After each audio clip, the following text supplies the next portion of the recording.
U.S. and Israel coordinate attacks against Iran, launching a wave of missiles starting at 8:10 a.m. local time.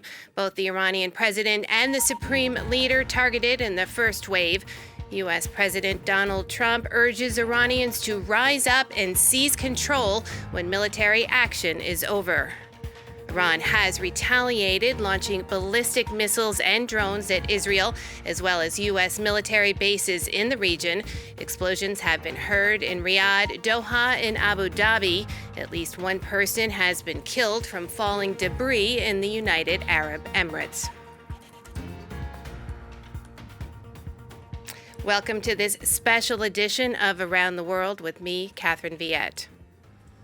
The U.S. and Israel have launched a coordinated daylight attack on Iran called Epic Fury. It began at 8:10 a.m. local time as Iranians were at work and at school.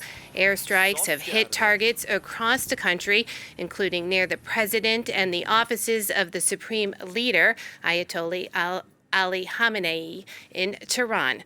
U.S. President Donald Trump said this is the beginning of major combat operations against Iran and warned that American lives may be lost as a result. Iran's state media is reporting that one of the missiles launched by the U.S. Israeli attack hit a school in the southern part of the country. An Iranian official said the strike there has killed 51 students at a girls' elementary school, and another 60 students have been wounded. The regional governor for the Manab County said the death toll could rise.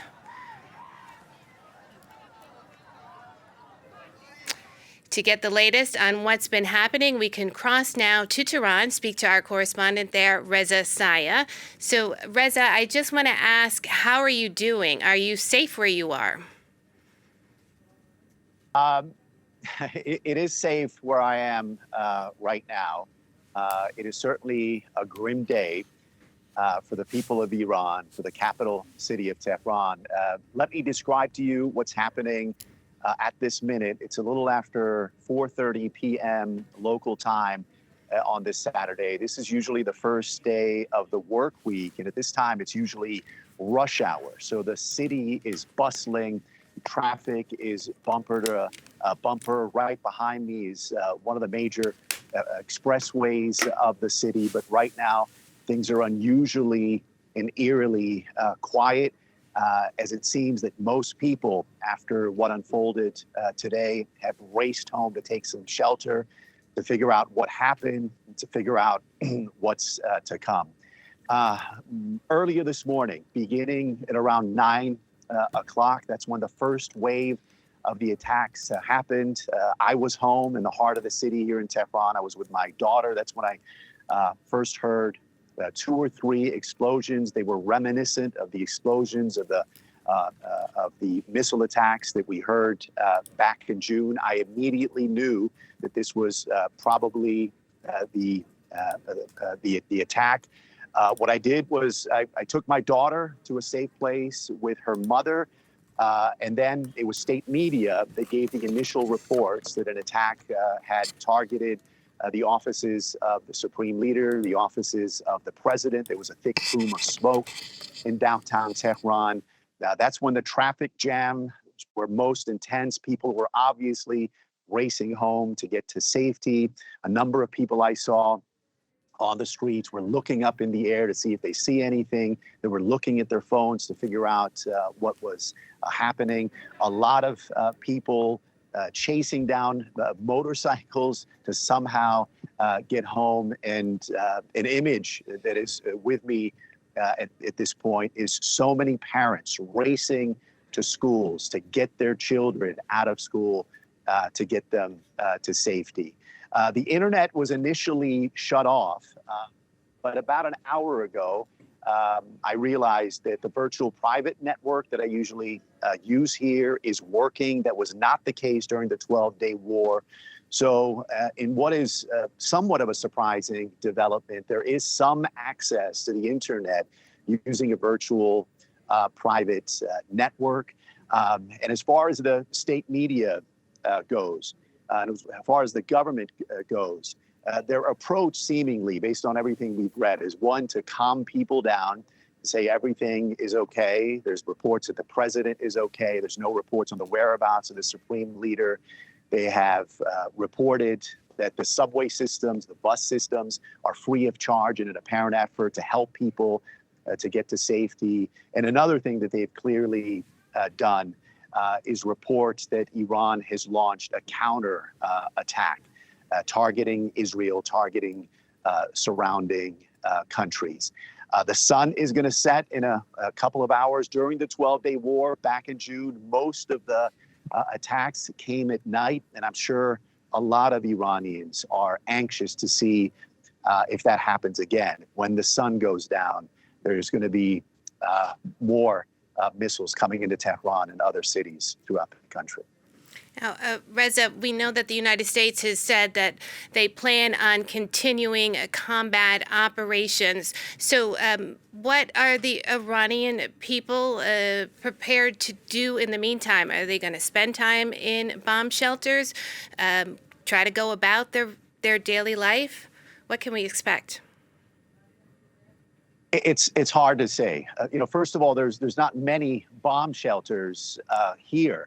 And I think an option that people have here, and we saw that in June during the 12-day war, is to simply leave town.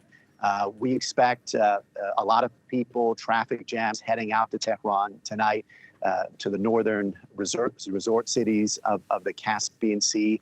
And I think a lot of people who don't have the opportunity to do that, who don't have a place to go, are just going to stay home and hope for the best. So I think an overarching feeling here is just uncertainty. If there are going to be more attacks, what are these attacks going to target? You'll recall that U.S. President Donald Trump, after the 12-day war in June, said that Iran's nuclear program was all but obliterated. So there's a big question: where are they going to attack? Are they going to attack government officials, military leaders? At this point, it's simply not clear, and I think a lot of people are very worried about what's to come, and at this hour, figuring out what the best way forward is for them. Now, Reza, as you mentioned, those early strikes, they were targeting near the president's house, near the compound of the supreme leader. But Donald Trump also said, this is an opportunity when this is over for the Iranian people to rise up, seize their freedom. So obviously regime change there, a goal. What do the Iranian people think about that?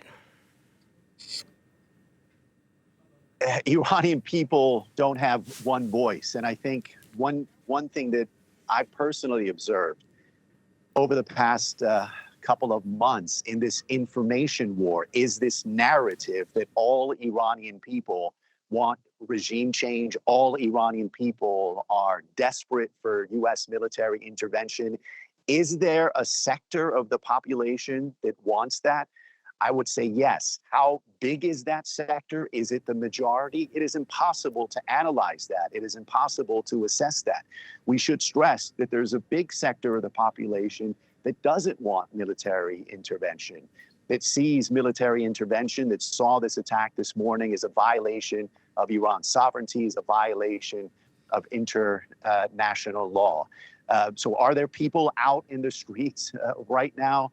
They're not. People, the streets are very quiet right now, and it remains to be seen in the coming hours what happens. We should point out that there was a text message a couple of hours ago from authorities, government text message, warning people, asking people that if anyone sees anything suspicious, any suspicious activity, to call police, to call the authorities. So that's an indication that government officials, authorities are preparing for a possible insurgency like we saw last month. According to the government, there were armed terrorist groups who came out and targeted police stations, targeted mosques, targeted public transportation like buses. Are we going to have a repeat performance over the next hours? I think that's another reason why people are anxious.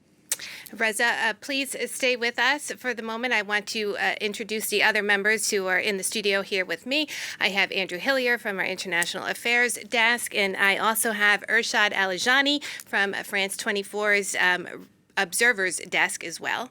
So, Andrew, I think you had a question. Yeah, that's right. I'd just like to start by asking a question to Reza Sayah, actually, who is, of course, on the ground in Tehran.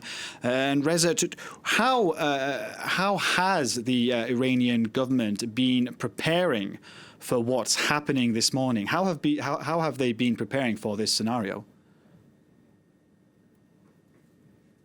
Well, I think militarily, what we've heard from government officials in the face of threats from U.S. President Donald Trump, Washington, that if there is an attack, the response from Iran is not going to be limited, that there's going to be an aggressive response, that it's going to be a regional response targeting U.S. forces, targeting U.S. allies.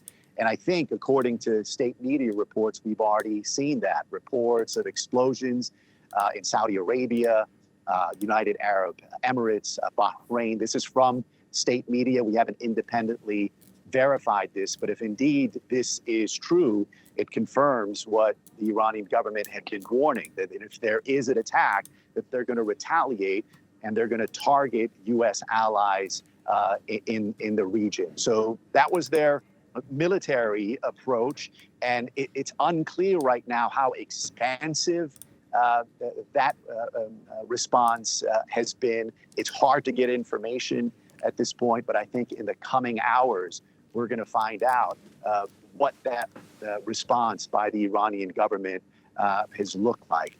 And apart from the military response, obviously the government's position was, let's try diplomacy.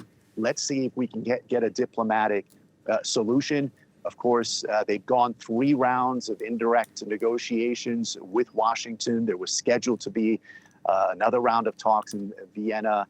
That is certainly going to be scrapped, and it's important to point out that this is the second consecutive time where Washington and Tehran had engaged in indirect negotiations. Iran's position was, let's give diplomacy a chance, that an agreement is reachable. Both times during these indirect negotiations, without warning, the U.S. and Israel have attacked Iran.